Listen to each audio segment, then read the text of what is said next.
সুদ এবং ঘুষ এটা হলো কিয়ামতের অন্যতম আলাম। এবার আমি কিয়ামতের আরেকটা ভয়ঙ্কর আলামতের কথা বলবো। শোনো হে কর্ণফুলীর মুমিন মুসলমান, এটা আমার কথা হিসেবে আমি আপনাদের শোনাবো না, আমার দয়াল নবীজি বলেছে, আমার দয়াল নবীর কথা আপনাদের শোনাইব। যদি বাই চান্স কারো বিরুদ্ধে চলে যায়, আমাকে কেউ আপনার বিরুদ্ধে মনে করবেন না। আমি মদিনাওয়ালার গোলাম, আমি দয়াল নবীর বাণী আপনার কাছে পৌঁছে দিচ্ছি মাত্র। আল্লাহর হাবিব বলেছে, সাহাবীরা রে, তোমরা যখন দেখবে মানুষ বিভিন্ন প্রকার বাদ্যযন্ত্র দিয়ে গান বাজনা করবে, তখন তোমরা ধরে নিও কিয়ামতের সময় একেবারে কাছে চলে আসছে। প্রিয় ভাই বন্ধুরা, আমি জানি অনেকে সামা করেন, সামা ইসলামে নিষেধ না, সামা জায়েজ আছে, কিন্তু বিভিন্ন রকম বাদ্যযন্ত্র দিয়ে যেটা হয় এটার নাম সামা নয়, ওইটার নাম হলো গেনা। একটা সেমা আর একটা গেনা। সেমা জায়েজ, গেনা হারাম। সেমা জায়েজ, গেনা কি হারাম। বহু রকমের বাদ্যযন্ত্র দিয়ে যখন গান বাজনা বৃদ্ধি পাবে, আল্লাহর নবী বলেছে এটা হলো কিয়ামতের একটা আলামত।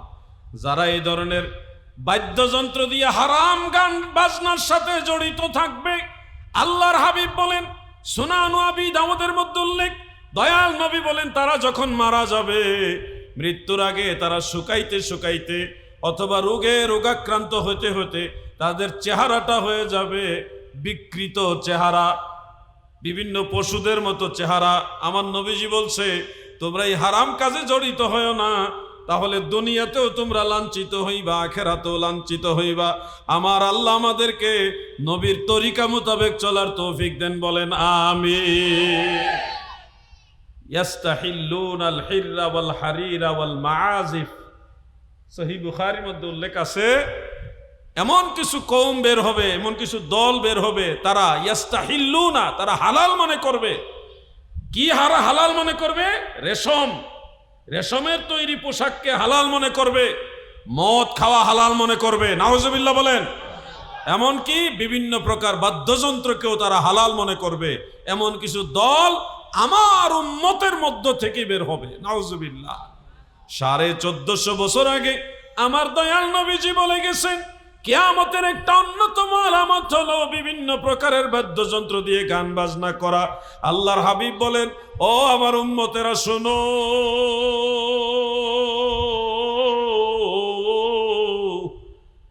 তোমরা যখন দেখবে নারীরা নৃত্য করছে প্রকাশ্যে, নারীরা নৃত্য করছে প্রকাশ্যে এবং নারী গায়িকা শিল্পী এগুলি বের হচ্ছে, তখনই তোমরা ধরে নিবে খুব নিকটে কিয়ামত চলে এসেছে। আমাদের দেশে অনেক বাউল গানের আসর হয়, দুতারা তেতারা সেতারা বেতারা লইয়া বিভিন্ন গায়িকারা গান গাওয়ার জন্য স্টেজে উঠে, এমন আছে না নাই? জোরে বলেন, আছে না নাই? কিয়ামতের আলামত এগুলি শুধু হারাম না, এই ধরনের কাজের কারণে কিয়ামত তাড়াতাড়ি হবে। কিছু বাউল গানের আসর আছে যেগুলো ওই মহিলা শিল্পী না আসলে মানুষ বেশি হয় না। কি ওয়াজ কি বিরুদ্ধে যাইতেছে নাকি? আবার আমার দিছেন কি জন্য? কিয়ামতের সাবজেক্ট, কিয়ামতের সাবজেক্টের সাথে এটা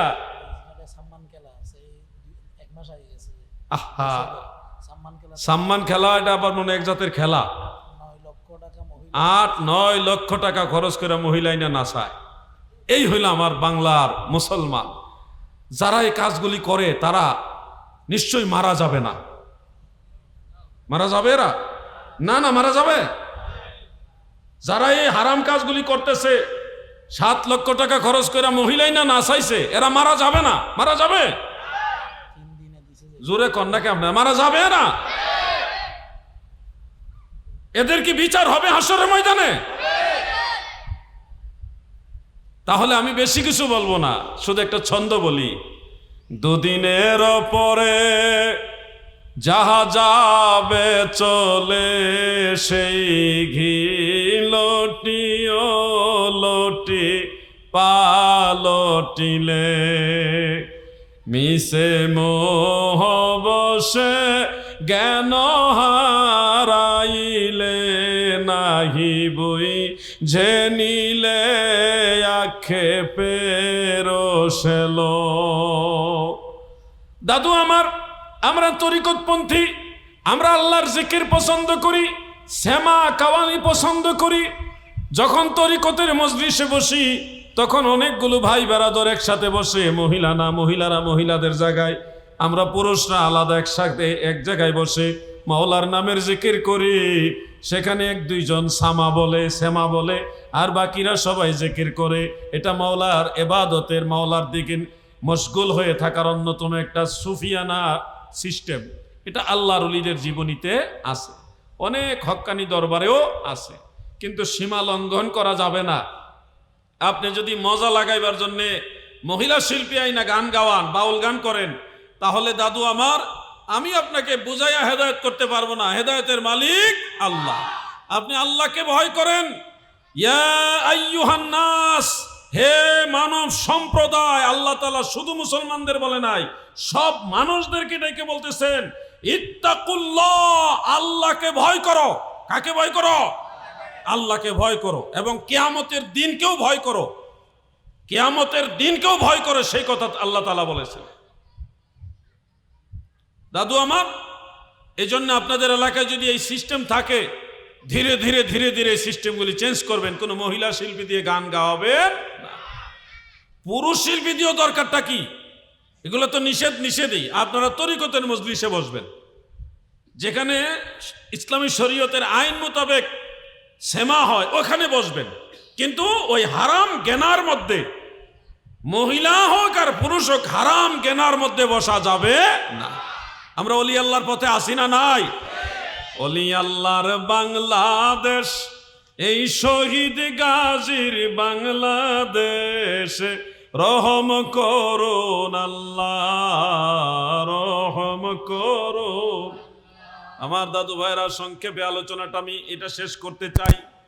কিয়ামতের বড় বড় আলামতের মধ্যে অনেকগুলো, 10টা আছে মৌলিক, আরো আছে, কিন্তু ছোট ছোট আলামতের সবগুলি প্রকাশ হয়ে গেছে। এর মধ্যে আরেকটা আলামত হলো, স্ত্রীদের ইশারা ইঙ্গিতে পুরুষ লোকেরা চলবে। এটা ঠিক করেন না, বাড়িতে শুনবো। স্ত্রীদের ইশারা ইঙ্গিতে পুরুষ লোক চলবে। পৃথিবীর সবচেয়ে বড় বুদ্ধিজীবী হলো হোম মিনিস্টার। আপনি কি বুঝেন? কিচ্ছু বুঝেন না। বাসায় গেলে, আপনার ঘরে গেলে বুঝবেন আপনি কিছুই বুঝেন না। সবচেয়ে বড় বুদ্ধিজীবী কিসের? টেলিভিশনে যারা বুদ্ধিজীবী, তারা কিসের বুদ্ধি জানে? ঘরের ভিতরে যিনি আছে উনি সবচেয়ে বড় বুদ্ধিজীবী। এই পরিস্থিতি এখন চলছে কিনা বাংলাদেশে? সারা পৃথিবীতে চলতেছে। বাংলাদেশ সরকারের যে পার্লামেন্ট আছে, পার্লামেন্টের ভিতরে একজন এমপি কয়, মাননীয় স্পিকার, কেউ শান্তিতে নাই, কেউ শান্তিতে নাই। জিজ্ঞাসা করেন যত মেম্বার অফ পার্লামেন্ট আছে, সবাই বড় সমস্যার মধ্যে আছে, তারা মুখ খুলে না। এটা কিয়ামতের একটা আলামত। যখন আপনার সামনে জিলজাল আসবে, এর আগে ঘটনাগুলি ঘটবে। দেখেন, আমি আপনাদের স্মরণ করাই দিচ্ছি। একজন প্রতিবেশী যদি আপনার কাছে বলে, ভাই সাহেব, আপনার দাটা কুবানুর, একটা গাছ কাটার বা বাঁশ কাটার দা আছে না, যে আপনার দাটা আমারে একটু দেন তো, আমার এই কাজটা করে দেই। আপনি যদি না করে দেন, এইটাও একটা কিয়ামতের আলামত। এটাও একটা কি? কিয়ামতের আলামত। কোরআন শরীফ আল্লাহ তাআলা এই ব্যাপারে ইঙ্গিত করছেন, ওয়া আম্মা সাইলা ফালা তানহার। তাফসীর ইবনে কাসীরের মধ্যে উল্লেখ। এটার কয়েকটা তাফসীরের মধ্যে একটা হলো, কোনো ফকির মিসকিন যদি আপনার কাছে ভিক্ষা চায়, যে আল্লাহর ওয়াস্তে কিছু দেন, আমার আল্লাহ নবীকে বলতেছেন, হাবিব, আপনি তাদেরকে ধমক দিয়েন না। যদি দিতে নাও পারেন, ধমক দিয়েন না। আজকেও আমি আপনাদের মাহফিলে আসার পথে বেশ 2-3টা জায়গায় আমার কাছে সাইল যারা, তিনারা চেয়েছিলেন, আমি ধমক দেইনি। আমি কোরআনের সেই আয়াতের উপর আমল করেছি। যাকে সম্ভব হয়েছে দান করেছি, যাকে সম্ভব হয়নি তাকে আমি দান করতে পারিনি, কিন্তু ধমক দেইনি। এটা হলো একটা তাফসীর।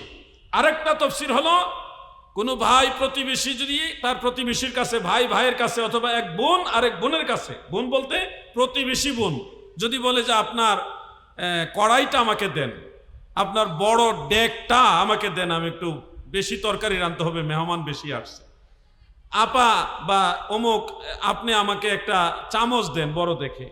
এরকম যদি দৈনন্দিন জীবনে যেগুলি ব্যবহার হয়, এরকম জিনিস যদি কেউ চায়, প্রতিবেশীদের, আপনি যদি তাকে না দেন অথবা ধমক দেন, আল্লাহর রসুল বলেছে এটার কারণে আল্লাহ গুসা হয়, এটার কারণে আল্লাহ নারাজ হয়, এবং এটাও একটা কিয়ামতের আলামত। নাউজুবিল্লাহ বলেন।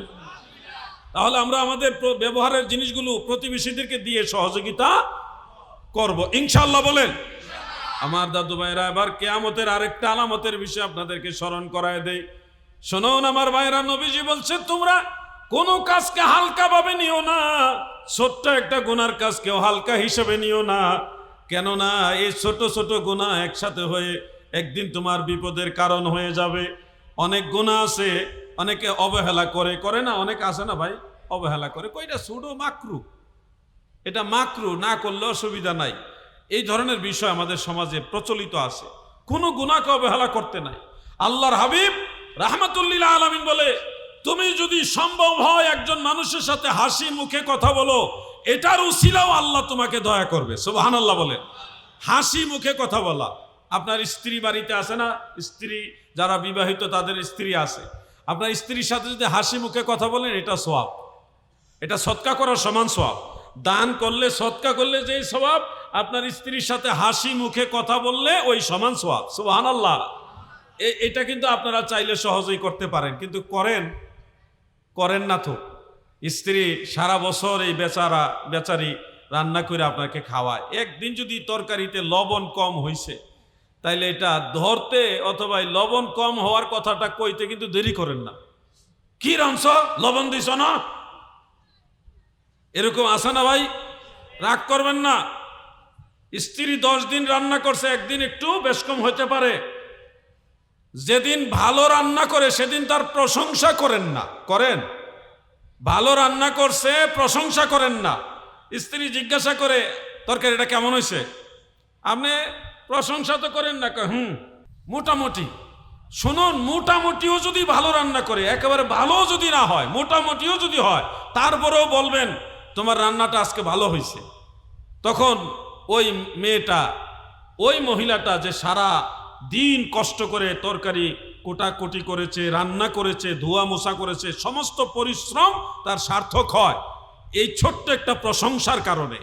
আপনার স্ত্রী আগে বলছেন না শরম লাগবে, না শরমের প্রয়োজন নাই, এখন থেকে বলা শুরু করবেন। মাঝে মধ্যে বলবেন তোমার এই তরকারিটা আজকে খুব স্বাদ হয়েছে। যেদিন স্বাদ হবে না ওই দিন চুপচাপ থাকেন, দোষ ধরার দরকার নাই, প্রশংসা করবেন। তাহলে দেখবেন কাজের মধ্যে মনোযোগ বাড়ছে। কথা কি আপনাদের বিরক্ত লাগতেছে? এগুলি প্র্যাকটিক্যাল ওয়াজ প্রত্যেকের দরকার, প্রতিটি ঘরে ঘরে এই ওয়াজ দরকার। আপনার স্ত্রী শুনেন, মা বোনদেরকে দুইটা কথা বলি, মা বোনরা বেজার হবেন না। আপনারা সারাদিন পরিশ্রম করেন, সারাদিন কখনো স্বামীর সেবা, কখনো রান্নাবান্না, কখনো সন্তানদের লেখাপড়া, তাদের বিভিন্ন দিক দেখাশোনা, কখনো ঘর পরিষ্কার, কখনো বারান্দা পরিষ্কার, কখনো উঠান পরিষ্কার, কখনো শ্বশুর শাশুড়ি বিষয়গুলি দেখা, কখনো আপনার স্বামীর ছোট ভাই বোন যারা আছে তাদের বিষয়গুলি দেখাশোনা করা। অনেক পরিশ্রম করেন আপনারা, যেগুলি বর্ণনাতীত। পৃথিবীর অন্য কোনো রাষ্ট্রে মহিলারা এত কষ্ট করে না যত কষ্ট মহিলারা বাংলাদেশে করে। আমরা একটা মেয়েকে বিয়ে করলে মনে করি কর্মচারী আনছি ঘরের ভিতরে, এরকম মনে করি যে বিয়ে করে আনছি, এই মহিলা হলো আমার ঘরের কর্মচারী, সব করবে। কিন্তু ইসলামের শিক্ষা হলো না, বিয়ে করে এনেছো এটার অর্থ এই নয় যে সে তোমার কর্মচারী, সে তোমার সহধর্মিনী। আপনার ধর্মের একটা সহকারী, আপনাকে ধর্মীয় কাজে সহযোগিতা করবে, আপনার দ্বীনের কাজে সহযোগিতা করবে। সে আপনার কর্মচারী নয়, সে আপনার চাকরানি নয়। যতটুকু সে ইচ্ছা করে করবে সেটা করবে, অন্যথায় তাকে কোনো কাজ চাপায়া দেওয়া যাবে না। এটা ইসলামের বিধান। ইসলাম নারীদের সম্মান দিয়েছে, নারীদের ইজ্জত দিয়েছে ইসলাম। কিন্তু আমরা মহিলাদেরকে মনে করি কর্মচারী। সারা দিন এই মহিলা কষ্ট করে, সে আপনার সুখেরও সাথী, দুঃখেরও সাথী। রাগ করতেছেন আপনারা? রাগ করলে কিছু করার না, এটা ঠিক কথা। এটা না, আপনারা ঠিক না বললেও এটা ঠিক। মহিলারা আপনার সুখেরও সাথী, আপনার স্ত্রী আপনার সুখেরও সাথী, দুঃখেরও সাথী। আপনি ভালো তরকারি আনলে ভালো খায়, যদিন ভালো তরকারি আনতে পারেন না সেদিন মন্দটাও আপনার সাথে শেয়ার করে। সুখের দিনও আপনার সাথী, দুঃখের দিনও আপনার সাথী। মনে রাখবেন, আপনার স্ত্রীকে অবজ্ঞা করবেন না। মা বাবা সবার উপরে, মা বাবার সাথে তুলনা দেওয়া যাবে না। মা বাবার পরে স্ত্রীর ব্যাপারেও আপনারা যত্নশীল হবেন। কারণ আপনি যখন অসুস্থ হবেন, এমন কিছু অসুস্থতা আছে যেগুলি সেবা আপনার মা করতে পারবেন, আপনার স্ত্রী করতে পারবে। অতএব তাকে যত্ন নিবেন, তার ব্যাপারে অবশ্যই গুরুত্ব দিবেন। রাগ করতেছেন নাকি? মহিলারা আমারে বলে দেয় নাই যে আমাদের পক্ষে ওয়াজ করেন, এটা ইসলামের পক্ষে বলতেছি, মহিলাদের পক্ষে না। ইসলাম নারীদের সম্মান দিয়েছে, ইসলাম নারীদের ইজ্জত দিয়েছে, এটা মেনে নিতে হবে আপনাকে। ওই নারীকে আপনার সম্মান করতে হবে যেই নারী আপনাকে গর্ভধারণ করেছে। ওই নারীকে আপনার ইজ্জত দিতে হবে যেই নারীর দুধ পান করে আপনি ছোট শিশু থেকে বড় হয়েছেন। ওই নারীকে আপনার ইজ্জত দিতে হবে যেই নারী আপনাকে প্রস্রাব পায়খানা পরিষ্কার করে শিশুকাল থেকে আপনাকে বালক পর্যন্ত করেছে, এরপরও আপনার দেখাশোনা করে। মা যতদিন বেঁচে থাকে ওই মায়ের মতো আপন দুনিয়াতে আর কেউ হয় না, ঠিক কিনা বলে? রাগ করবেন না, আপনারা এই কথাগুলি সিরিয়াসলি নেবেন। আমাদের প্রত্যেকটা ফ্যামিলিতে মা বাবার ব্যাপারে আমরা উদাসীন। পরিবারের ভাইয়ের সাথে ভাইয়ের মিল নাই, স্বামী স্ত্রী ঝগড়া, এক বছরের ভিতরে কয় হাজারবার ঝগড়া হয়েছে হিসাব নাই। কেন ঝগড়া হয় জানেন? একজনের সাথে আরেকজনের সমন্বয় নাই। সমন্বয় মানে কি? মা বোনেরা আপনারা একটা কথা খেয়াল রাখবেন, একজন পুরুষ যখন বাহিরে কর্ম করে আসে, ওই পুরুষ ঘরে আসার সাথে সাথে আপনার সবগুলি কথা বলবেন না। তাকে ফ্রেশ হতে সময় দিবেন, তাকে পানি পান করাবেন, খাবার দিবেন। সে যখন মোটামুটি ক্লান্তিটা দূর করে একটু বিশ্রাম নিবে, তখন আপনার কথাগুলো বলবেন। মহিলাদেরও দোষ দিয়ে লাভ কি? তারা বাড়িতে থাকে, কথা কোয়ার লোক নাই, সব কথা সারাদিনের সব কথা জমায় রাখে, সন্ধ্যায় বিকালে যখন আপনি বাড়িতে যান সারাদিনের সব কথা একসাথে ওনারা ছাইরা দেয়। তখন পুরুষ লোক হইল বিরক্ত হয়। একটু ব্যালেন্স করবেন, একজন আরেকজনের সাথে সমন্বয় করবেন। আল্লাহ তৌফিক দান করুক, আমিন বলেন। আমার দাদু ভাইয়েরা গো, স্ত্রীদেরকে মূল্যায়ন করবেন, এটার অর্থ এই না যে তাদের ইশারা ইঙ্গিতেই চলবেন। তাদের সাথে পরামর্শ করলেও সিদ্ধান্ত আপনি নিজে নেবেন। যদি স্ত্রীর ইশারা ইঙ্গিতে চলেন তাহলে আপনি নিজেই কিয়ামতের আলামত হয়ে গেলেন। যদি প্রতিবেশীরা কিছু আপনাদের কাছে চায়, সহযোগিতা করতে হবে। আল্লাহর হাবিব রাহমাতুল লিল আলামিন বলেছেন, রাস্তার ভিতরে ছোট একটা ইটের কংক্রিট যদি পড়ে থাকে, পাথরের টুকরা পড়ে থাকে, অথবা লোহার একটা টুকরা পড়ে আছে যেটা মানুষের পায়ে বিদ্ধ হতে পারে, ব্যথা পেতে পারে, এমন জিনিস রাস্তায় পড়ে আছে, দয়াল নবী বলেন তোমরা নেক নিয়তে এটা রাস্তা থেকে সরায়া দাও, ঈমানের নূর বাড়বে, এই উসিলায় আখিরাতে আমার আল্লাহ তোমাকে জান্নাত দিয়ে দিবে। এই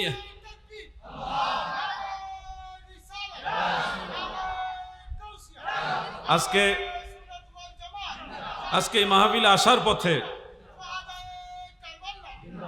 এই মাহফিল আসার পথে দেখলাম মাশাআল্লাহ এলাকার রাস্তাগুলো খুব মজবুত এবং ভালো, সুন্দরভাবে আসছি। অনেক এলাকায় গিয়ে দেখি বিশাল বড় মাহফিল কিন্তু রাস্তা ভাঙ্গা, গাড়ি নিয়ে যাওয়া মুশকিল হয়ে যায়, নিচে দিয়ে লাইগা যায়। কিন্তু এই এলাকা মোটামুটি ভালো, আমরা গাড়ি নিয়ে খুব খুব সুন্দরভাবে আসতে পারছি। তো যেই এলাকায় রাস্তা ভাঙ্গা তাদের জন্য উচিত মাহফিল ছোট কইরা রাস্তা ভালো করা। কথা বুঝতে পারছেন? রাস্তা ভালো করার পরে আপনারা মাহফিল বড় করবেন। আর যে এলাকার রাস্তা ভাঙ্গা ওই এলাকার মাহফিল ছোট করেন, রাস্তা আগে ভালো করেন, ওইটা বড় ইবাদত। আপনি যদি রাস্তার কাজটা করেন, এই রাস্তা যত মানুষ হাঁটবে তত মানুষের নেকি সওয়াব সদকায়ে জারি হিসেবে আপনি পেয়ে যাবেন। যেটা মাহফিলে পাবেন এর চেয়ে বেশি ওটা পাবেন। রাগ করতেছেন নাকি আপনারা? আপনাদের এলাকার রাস্তা ভালো, রাগ করতে কোনো কারণ নাই। অনেক এলাকায় আপনাদের চট্টগ্রামে আমি কিছুদিন আগেও এক মাহফিলে গেছি, বরুমসরা থেকে আরো ভিতরে আনোয়ারা। ওরে আল্লাহ, এমন রাস্তা ডিজিটালের উপরে ডিজিটাল, গাড়ি লইয়া কেমনে যে গেছি আল্লাহ পাকের দয়ায় কোনো মতে গিয়ে মাহফিলে উঠছি। আমি তখন তাদেরকেও নসিহত দিয়ে আসছি যে রাস্তা আগে ভালো করেন, বড় বড় বক্তা আনা আপনার জন্য লাজেম না। বক্তা দুইজন বড় নাই না, একজন আনেন, আর একজন বক্তা যে খরচ করতেন ওই টাকা দিয়ে রাস্তাটা ক্লিয়ার করেন, পরামর্শ দিয়ে আসছি।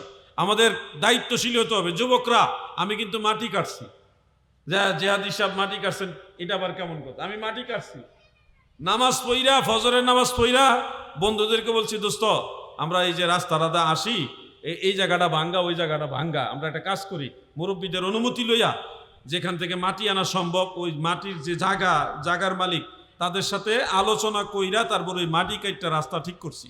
নামাজও পড়ছি, রাস্তাও ঠিক করছি। এটা ছিল আমাদের জেনারেশন, আমরা এইভাবে করছি। আপনারা এটা করবেন, আল্লাহ আপনাদের তৌফিক দান করুক, আমিন বলেন। কিয়ামতের এই ভয়ঙ্কর বিষয়গুলো আমি আপনাদের সামনে তুলে ধরলাম। বলতে গেলে আরো অনেক আছে। কিয়ামতের আলামতে কুবরা, যেগুলি বড় বড় আলামত, 10টা আলামত আছে। একটা একটা একটা একটা করে যদি বলি, এখানে 1 ঘন্টার ওয়াজ আছে। আমি ওই দিকে আর যাব না।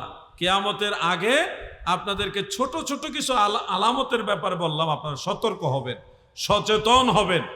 যুবক ভাইরা দেখবেন, আমাদের এখনকার এই যুব সমাজের ভিতরে এমন কিছু লোক তৈরি হয়েছে যারা আগের যুগের ইমামদের, মুজতাহিদদের, বড় বড় ওলিদেরকে সম্মান করে কথা বলে না। অনেক সময় এভাবে বলে যে আগের দিনের যারা ছিল এরা কোরআন হাদিস বুঝতো না বা কম বুঝতো, একটু এনকার করে কথা বলে, এমন লোক পাওয়া যায় না? বিশেষ করে যুবকদের মাঝে এই ধরনের লোক পাওয়া যায়। আগের যুগের আলেমদেরকে তিরস্কার করে, ব্যঙ্গ করে, এমনকি এই ধরনের কথা বলে যে ইমাম আবু হানিফা মাত্র 30টা হাদিস জানত। চিন্তা করেছেন? ওনার লকব হলো ইমামে আজম। ইমাম আজম মানে ওই জমানায় যত ইমাম আছে সবার ইমাম উনি। সুবহানাল্লাহ বলেন না? খতিবে বাগদাদি রহমাতুল্লাহ আলাইহি তিনি তার তারিখের মধ্যে সনদ সহকারে উল্লেখ করেছেন, ইমাম আবু হানিফা রহমাতুল্লাহ আলাইহি এশারের নামাজের ওযু দিয়ে ফজরের নামাজ পড়েছেন একটানা 40 বছর। এশারের ওযু দিয়ে ফজরের নামাজ একটানা 40 বছর পড়েছে। এই কথাটা যখন আমরা বলি, তখন এই তরুণ প্রজন্ম কিংবা লামাযহাবী, যাদেরকে ওয়াহাবি আমরা বলি, এই ওয়াহাবির গোষ্ঠীরা কয়, হ্যাঁ এটা কিভাবে সম্ভব? অসম্ভব। আরে ওয়াহাবিদের বেলায় এটা অসম্ভব, কিন্তু ইমামে আজমের বেলায় সম্ভব। ঠিক কিনা বলেন? কয় তাইলে উনি কি সুন্নাহ বিরোধী ছিলেন? কি সুন্নাহ বিরোধী? যে রাত্রেবেলা ঘুমানো তো সুন্নত, তাহলে উনি তো ঘুমাইলেন না। এশারের ওযু দিয়া সারা রাত উনি জাগ্রত থাইকা ফজরের নামাজ পড়ছে, ঘুমাইলেন না, তো রাত্রে ঘুমানো সুন্নত না? অথবা তিনি কি স্ত্রীকে সময় দেননি? এই ধরনের কথা বলে, বইলা প্রশ্ন তুলেছিল। আমি তাদের জবাবটা কিভাবে দিয়েছি জানেন? ওয়াহাবি যা আছে বাংলাদেশে সবার বড় ইমাম নাম হইল ইবনে তাইমিয়া। নাম কি? এটা আপনারা মনে রাখবেন। ইবনে তাইমিয়ার একটা কিতাব আছে, ওটার নাম মাজমুয়ে ফাতাওয়া।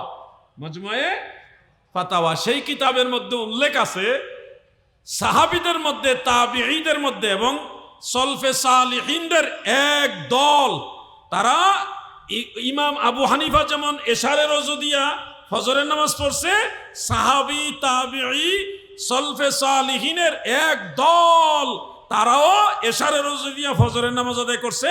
কোন কিতাব আছে? ওয়াহাবিদের বড় ইমামের কিতাবে আছে। এখন যদি আপনি বলেন ইমাম আবু হানিফা ভুল করছে, তাইলে এই কথাটা কি শুধু ইমাম আবু হানিফা কি ভুল বলবেন, না সাহাবীদেরও ভুল বলতে হবে? তো সাহাবারা কি ভুল করছে? সাহাবীদের কর্ম আমাদের জন্য ধর্ম, আমাদের জন্য এটা সুন্নাহ।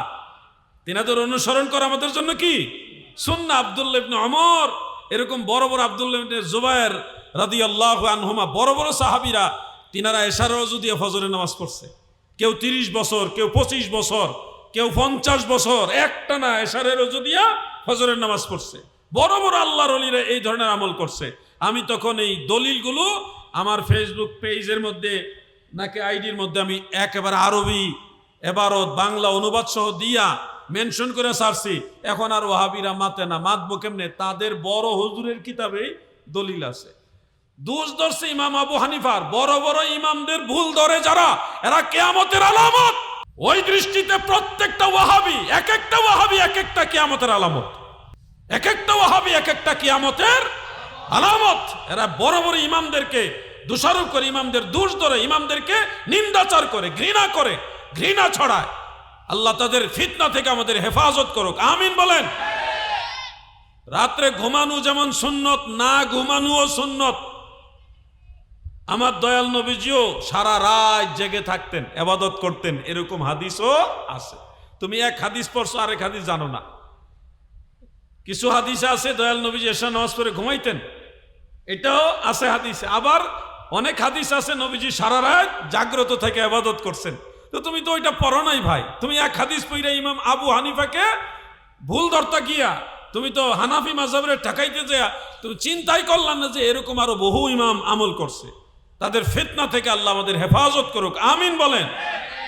প্রিয় ভাই আমার, পূর্বের ইমামদেরকে সম্মান করতে হবে, এটা কোরআনের ভিতরে আল্লাহ তাআলা সূরা ফাতিহার মধ্যে বলেছেন, মুস্তাকিমা সিরাতাল্লাযীনা আন'আমতা আলাইহিম। আল্লাহ আপনার নিয়ামতপ্রাপ্ত বান্দারা যেই পথে চলেছে আমাদেরকে সেই পথেই চালান। নিয়ামতপ্রাপ্ত বান্দাদের পথে চলাটাই হলো জান্নাতি বান্দাদের নিশানা, আর নিয়ামতপ্রাপ্ত বান্দাদের দোষ ধরা ওয়াহাবিদের নিশানা। হযরত শাহজালাল রহমাতুল্লাহ আলাইহির দরগায় তারা এখন বিভিন্ন কৌশলে বিভিন্ন ধরনের কথা, যে এখানে সঠিক স্বচ্ছতার ভাবে টাকা হিসাব করা হচ্ছে না, বিভিন্ন দোহাই দিতেছে। যেই মানুষগুলো মাজার জিয়ারতই মানে না, যেই মানুষগুলো মাজারে দান করা তো দূরের কথা, মাজার জিয়ারতকেই মাজার পূজা হিসেবে তারা আখ্যায়িত করে। মাজারে গেলে মাজার পূজারি কয়, মাজারে দান করাকে হারাম মনে করে, মাজারে মানত করাকে হারাম মনে করে, তারা গেছে মাজারের টাকা সুষম বন্টন করতে। চিন্তা করছেন? যারা মাজারে তার টাকা পয়সা তো দেয় নাই, তারা মাজারের টাকা দেওয়া হারাম বলে, তারা গেছে মাজারের স্বচ্ছ হিসাব করতে। তোমার কি অধিকার আছে এখানে স্বচ্ছ হিসাব করার? হিসাব করলে সুন্নিরা করবে, কারণ মাজারে টাকা দেয় সুন্নিরা, ঠিক কিনা? সুন্নিরা হিসাব করবে, তুমি কে এখানে? তুমি তো মাজারে যাওই না। এক ডিসি সাহেব বাবা শাহজালালের ডেক নিয়া তিনি তামাশা করছে, আল্লাহ তাআলা ওনাকে সিলেটের পুণ্যভূমি থেকে যে কোনো কারণে বিদায় করাইছে। আবার যাওয়ার সময় কয় আমি মানুষ, তার ওনার অনুসারীও কিছু বাইরেছে, তারা কয় উনি 5 লাখ টাকা মাজারে দিয়েছে। উনি মাজারে 5 লাখ টাকা দেয় না, মাজারের পাশে ওয়াহাবি মাদ্রাসা আছে, ওই ওয়াহাবি মাদ্রাসায় 5 লাখ টাকা দিয়েছে। উনি কয় বাবা শাহজালালের মাজারের পাশে দেওবন্দের মতো মাদ্রাসা বানাইব। দেওবন্দের মতো দেওবন্দিওয়ালারা তো মাজারের তেমন একটা সমর্থন করে না। মাজারের পক্ষে যারা, তারা হলো জামে আহমদিয়া সুন্নি আলিয়া কামিল মাদ্রাসার অনুসারী, সুন্নি মাদ্রাসার অনুসারী, ঠিক কিনা? অতএব শাহজালাল রহমাতুল্লাহ আলাইহির মাজারের পাশে মাদ্রাসা হলে দেওবন্দের মতো নয়, আজহার ইউনিভার্সিটির মতো সুন্নি মাদ্রাসা হবে, ঠিক কিনা বলে? স্বচ্ছতা অস্বচ্ছতা এগুলি প্রত্যেকটা জায়গাতেই থাকতে পারে। মসজিদের হিসাব নিয়েও তো অনেক সময় অস্বচ্ছতা হয় না? সেখানে আরো শক্তিশালী কমিটি করে তখন এই হিসাবের স্বচ্ছতা নিয়ে আসা হয়। কমিটিকে আরো পিওর হিসেবে, পিওর একটা কমিটি হিসেবে গণ্য করা হয়। তো বাবা শাহজালাল রহমাতুল্লাহ আলাইহি তিনি নিঃসন্দেহে আল্লাহর ওলি। তিনার দরবারের ব্যাপারে কোনো ধরনের যদি ষড়যন্ত্র হয়, কোনো ধরনের যদি কুটচাল হয়, তাহলে সুন্নি নবী প্রেমিকরা এটা রুখে দিবে ইনশাআল্লাহ। এই মাজারের খাদেম যারা আছে তারা কারা জানেন? তারা হযরত শাহজালাল রহমাতুল্লাহ আলাইহির সফর সঙ্গী তো টোটাল তো 360 জন আউলিয়া ছিল। এর মধ্যে একজন ওলি বাবা শাহজালালের সাথে এসেছিলেন, উনার আওলাদ হলো ওই বাবা শাহজালালের মাজারের খাদেম যারা তারা আছে, ওখানে 300টা পরিবার আছে। ওনারা হযরত শাহজালাল রহমাতুল্লাহ সফর সঙ্গীর বংশধর। 700 বছর ধরে এখানে অবস্থান করতেছে। এবং ওই মাজার সহ মাজারের আশেপাশে যে দরগা, এটা কিন্তু কোনো ওয়াকফ স্টেট না, এটা কোনো ওয়াকফ করা জমি না, এটা প্রাইভেট প্রপার্টি। ওই জমির মালিক হলো ওই 300টা ফ্যামিলি। এই মাজারের যে দরগার জায়গা, এটার মালিক হলো ওই 300 ফ্যামিলি। Private property. আপনার বাড়ির মালিক যেমন আপনি, ওই মাজারের দরগারের যে সম্পত্তি, এটার মালিক হলো 300 ফ্যামিলি। এটা ওয়াকফ স্টেট নয়। এরপরে আমরা পরামর্শ দিব, সিলেটের মতো একটা ভালো জায়গায় একটা সুন্নি মাদ্রাসা, শাহজালাল রহমাতুল্লাহ আলাইহির নামেই একটা পবিত্র নামেই একটা সুন্নি মাদ্রাসা যদি এই মাজার কমিটিরা করে, তাহলে আমাদের সুন্নি জামাতের জন্য উপকার হয়। কি ঠিক আছে না ভাই? এটা আমাদের পক্ষ থেকে পরামর্শ। ওয়াহাবিরা কোথাও মাজার আক্রমণ করতেছে, কোথাও খানকা আক্রমণ করতেছে, কোথাও দরগায় আক্রমণ করতেছে। মাঝখানে শুনছিলাম মাইজ ভান্ডারে নাকি আক্রমণ করবে। চিন্তা করেছেন? হাত দিতে দিতে দিতে দিতে এখন বড় বড় জায়গায় হাত দিতেছে। এখন বাবা শাহজালালের দরগায় যদি হাত দেয়, মানুষ তো জুতা দিয়ে ফিরাইব। এই জন্যে বাইরে আক্রমণ না কইরা কেমনে ওই ড্যাগের ভিতরে হাত দিছে। ড্যাগের এটা তো মানুষ ভালোবেসে দেয়। কেউ যদি একটা কথার কথা বলি, আমাকে কেউ যদি এসে 500 টাকা দেয়, দিয়া বলে জিহাদি সাহেব আপনি আমার মা বাবার জন্য দোয়া করেন, এটা হাদিয়া হিসেবে দিল। আরো একজন এসে 100 টাকা 50 টাকা দিল, আমি আমার নিজেকে দিয়ে উদাহরণ দিচ্ছি। তা আমার কাছে কিছু টাকা হইল, হাদিয়ার টাকা হইল। এই টাকা এখন যদি আপনারা বলেন এই মানুষ টাকা দিয়েছে আপনাকে, এটা অবশ্যই উন্নয়নমূলক কাজে লাগাইতে হবে, এটা কি হবে? আপনি বলতে পারেন যে হুজুর আমাদের এই কাজের সাথে আপনারা শরীক থাকেন, এভাবে বলতে পারেন। কিন্তু কেউ যদি কাউকে গিফট করে, হাদিয়া করে, এটাকে যদি আপনি আবার ভাগ ধরেন রাষ্ট্রীয় নিয়মে, ট্যাক্সের আওতায় নেন, তাহলে কিন্তু এটা অনৈতিক। এটা মা সন্তানকে দিতে পারে, সন্তান মাকে দিতে পারে, ভাই ভাইকে দিতে পারে, প্রতিবেশী প্রতিবেশীকে গিফট দিতে পারে। গিফটের সিস্টেম সারা পৃথিবীতে আছে। বাবা শাহজালাল রহমতুল্লাহ আলাইহির দরগায় সুন্নি মুসলমান তারা দেয়, 2 টাকা 5 টাকা দেয়। আবার কি রাজনীতি হয়েছে জানেন? আমি কথাগুলি চলে আসছে যেহেতু একটা বলি। এই যে গত কিছুদিন আগে বট বাহিনী কি করছে, মাজার কমিটিকে প্রশ্নবিদ্ধ করার জন্য তারা নিজেরা বড় বড় নোট ফালাইছে, বেশি টাকা দেখাইবার জন্য। বুঝছেন? বড় বড় নোট ফালাইছে যে স্বর্ণটন এগুলি উঠে, ওই টাকার পরিমাণটা বেশি দেখাইবার জন্য এই বট বাহিনী তারা টাকা ফালাইছে। যার কারণে দেখা গেছে অতীতের যে এটা সব একটা স্বাভাবিক নিয়ম আছে না, যে কত টাকা উঠে প্রত্যেক মাসে, এর চেয়ে বহু গুণ বেশি টাকা। ঘটনা কিরে? ঘটনা হইল ওই টাকা বেশি দেখা মানুষের কাছে এই মেসেজ দেওয়া, এই দেখেন মাজার কমিটি প্রতি মাসে 3 দিনে এত টাকা উঠছে, তাহলে মাসে কত টাকা, বছরে কত টাকা, সব খাইয়ে ফেলছে। কিন্তু এনে যে বট বাহিনী রাজনীতি করছে, ধরা খেয়ে গেছে। আল্লাহ তাদেরকে হেদায়েত দান করুক, আমিন বলেন। আসলে আপনাদের সাথে কথা বলে ভালো লাগতেছে। আবার অনেক বিষয়, আমার ভাই কই গেছে, কই আপনি তো আছেন, উনি কই গেছে? আচ্ছা, এখন আমি দ্বিতীয় বিষয়টা নিয়ে একটু কথা বলি। সূরা জিলজালের আরো কিছু কথা আছে, যেমন ফামাই ইয়ামাল মিসকালা যাররাতিন খায়রান ইয়ারা ওয়া মান ইয়ামাল মিসকালা যাররাতিন শাররান ইয়ারা। এই যে একটা কথা, এটা আপনারা একটু খেয়াল রাখবেন। আমি একবার এক জায়গায় ওয়াজ শুনতেছি জুমার দিনে, তাও 10-12 বছর বা 8-10 বছর আগে। তো হুজুর ওয়াজ করতেছে, শুনুন হাসরের ময়দানে আমার আল্লাহ জাররা জাররা হিসাব নিবে, জাররা জাররা হিসাব নিবে। আল্লাহ তাআলা বলেছেন ফামান ইয়ামাল মিসকালা যাররাতিন খায়রান ইয়ারা ওয়া মান ইয়ামাল মিসকালা যাররাতিন শাররান ইয়ারা। আল্লাহ তাআলা জাররা জাররা হিসাব নিবে। ওয়াজ শুনছি, চিন্তা পড়ে গেলাম, আল্লাহ যদি জাররা জাররা হিসাব নেয় আমাদের কি উপায় হবে গো? কি হবে হাসরের ময়দানে? টেনশনে পড়ে গেছি। পরে আরেকজন হুজুরের কাছে শুনলাম ওই সময় যে আসলে ওয়াজটা সঠিক না। আল্লাহ বলছে জাররা পরিমাণ যদি একটা ভালো কাজ করেন সেটা আল্লাহ আপনাকে দেখাবে, হিসাব নিবে। এটা আল্লাহ বলে নাই, বলছে জাররা পরিমাণ ভালো কাজ করলো এটা আল্লাহ আপনাকে দেখাবে, জাররা পরিমাণ মন্দ কাজ করলো সেটা আল্লাহ আপনাকে দেখাবে। কি কি দেখাবে? আপনারা টয়লেটে যায় কি করেন? সূরা জিলজালের তাফসীরের মধ্যে আছে, টয়লেটে যায় কি করতেছেন, যেটা আল্লাহ এবং আল্লাহ রসুল নিষেধ করছে, এরকম কাজ যদি কোনো বদ্ধ করে, যেগুলি চতুর্দিকে ওয়াল, এই জায়গাতেও যদি আপনি এমন কাজ করেন যে কাজটা আল্লাহ এবং আল্লাহ রসুল পছন্দ করে না, কি হবে জানেন? কিয়ামতের ময়দানে ওই আপনার চতুর্পাশে যে ওয়াল ছিল, ইট ছিল, অথবা ধরেন টাইলস ছিল, সিমেন্ট ছিল, এগুলি কিয়ামতের ময়দানে আল্লাহর কাছে কইব যে আল্লাহ আমি দেখছি এইটা করছে, আপনার কিছু কোয়া লাগবো না।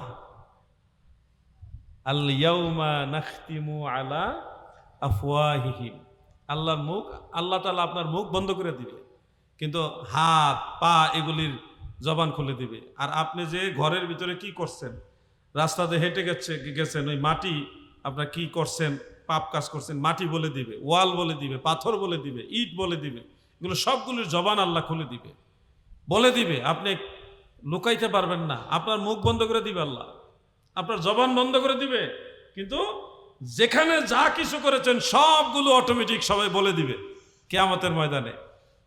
ফাঁকি দিবেন কোনো কায়দা নাই। আবু দাউদ শরীফ এবং তিরমিজি শরীফের মধ্যে একটা হাদিস উল্লেখ, রাসূল করিম সাল্লাল্লাহু আলাইহি সাল্লাম বলেছেন যে কিয়ামতের আগে এমন একটা সময় আসবে মানুষ তার জুতার ফিতার সাথে কথা বলবে। জুতার ফিতা, জুতার ফিতা চিনেন তো আপনারা, ফিতার সাথে কথা বলবে। আরেকটা হাদিস ওইটার মধ্যে উল্লেখ আছে, মানুষ চাবুক ব্যবহার করে অথবা লাঠি ব্যবহার করে না চলার জন্য, ওই লাঠির সাথে মানুষ কথা বলবে বা লাঠি মানুষের সাথে কথা বলবে। আরেকটা রেওয়ায়েত প্রিয় নবীজি বলেছেন মানুষ তার উরুর সাথে কথা বলবে। এই যে উরু, পায়ের উপরি অংশ, উপরি ভাগ, এই অংশটা উরু, এটাও মানুষের সাথে কথা বলবে। এবং কিভাবে কথা বলবে আপনারা হয়তো আশ্চর্য হইতেছেন নাকি? এই জমানায় আশ্চর্য হওয়ার কিছু নাই। মানুষের স্কিনে আপনি জানেন আধুনিক সায়েন্স কতটুকু পড়ে গেছে। মোবাইল এখন আর এই মোবাইল অনেকে ব্যবহার করে না। এই যে এটা তো এই যে মোবাইল না, এগুলি ব্যবহার করে না। হাতের স্কিনের ভিতরে মোবাইল, একবারে চামড়ার সাথে ম্যাচিং করা, মিক্স করা। এমনিতে চামড়া, হাত, কেউ কল্পনাও করবে না তার এখানে একটা মোবাইল আছে। এমন একটা পর্দা, যেই পর্দাটা শরীরের সাথে মিশে থাকে, এমনি দেখলে কেউ ভাববে না তার এই হাতের ভিতরে একটা পর্দা বা মোবাইল লাগানো আছে। কিন্তু সে যখন আঙ্গুল দিয়ে টাচ করবে তখন অটোমেটিক মোবাইলে যেমন নাম্বার টাম্বার যা কিছু আছে সব ভাইসা ওঠে, এখানে কথা বলতে পারে, সব কিছু করতে পারে। এবং আধুনিক সায়েন্সের, মডার্ন সায়েন্সের এমন জিনিস বের হয়েছে, যারা গুপ্তচর, এক দেশের গুপ্তচর আরেক দেশে যায় না, এই গুপ্তচরদের অনেক জিনিস থাকে উরুতে, এইখানে স্কিনের সাথে লাগানো। এগুলি নিয়ে তারা হাঁটে, আপনার সে কিছুই বলবে না, কিছুই সে শুনবে না, সে এই কানে কিছুই শুনবে না, পাগলের মতো ঘুরতেছে, অপরিচিত হাঁটতেছে, কিন্তু তার এখানে সব রেকর্ড হয়ে যেতেছে, সব তথ্য অটোমেটিক রেকর্ড হয়ে যাচ্ছে, ভিডিও হয়ে যাচ্ছে, ক্যামেরা সেটিং করা ওখানে অটোমেটিক চলতেছে। 1450 বছর আগে আল্লাহর নবী বলে গেছেন যে মানুষ তার জুতার ফিতার সাথে কথা বলবে। কি বলে না এখন মানুষ ছোট ছোট যন্ত্র বের করছে, বুতামে লাগায় রাখে, ক্যামেরা হইতেছে, কথা বলতেছে। কানের ভিতরে ছোট্ট একটা বুতামের নেই, ছোট্ট একটা বুতামের নেই, কানের ভিতরে একটা যন্ত্র, মানুষ শত শত মাইল দূরের থেকে কথা বলতেছে কানের ভিতরে। হাতের এই আংটির ভিতরে ক্যামেরা, কলমের ভিতরে ক্যামেরা, চশমার এই দুই চশমার মাঝখানের এই অংশে ক্যামেরা, এখানে ক্যামেরা, চশমার ভিতরে ক্যামেরা, জুতার ভিতরে ক্যামেরা। মানে কোথায় গেছে? 1450 বছর আগে আল্লাহর নবী এই কথাগুলি বলে গেছে এটা হবে। লাঠির ভিতরে ক্যামেরা থাকা তো এটা কোনো ব্যাপারই না। কথা ঠিক আছে না ভাই? সূরা জিলজালের তাফসীরের মধ্যে কথাগুলি রয়েছে। এই জন্য আল্লাহ তাআলা বলেছেন যাররা পরিমাণ যদি ভালো কাজ একটা করো সেটা আল্লাহ তোমাকে দেখায় দিবে, যদি যাররা পরিমাণ মন্দ কাজ করো সেটাও আল্লাহ তোমাকে দেখায় দিবে। সবাইকে ফাঁকি দিতে পারলেও আমার আল্লাহকে ফাঁকি দেওয়া যায় না। আল্লাহুম্মা সাল্লি আলা, প্রশ্নগুলো নিয়ে আসেন, সময় অত দৌড়াইতেছে। মুহাম্মদ ওয়া আলা আলি সাইয়্যিদিনা মাওলানা। ছোট ভাইরা তোমরা কি দুর্বল হয়ে গেল নাকি? দুরূদ শরীফের আওয়াজ কমে গেছে, ঘুমোতে রেখেছেন আপনারা? তবরক আসেনি মাহফিলে? সেনি আছে, জোরে কর নাকি ডরাইতেছেননি? সেনি আছে, ঘুমাই গেলে কিন্তু মিস হয়ে যেতে পারে। দুরূদ শরীফ আরেকবার, আল্লাহুম্মা সাল্লি আলা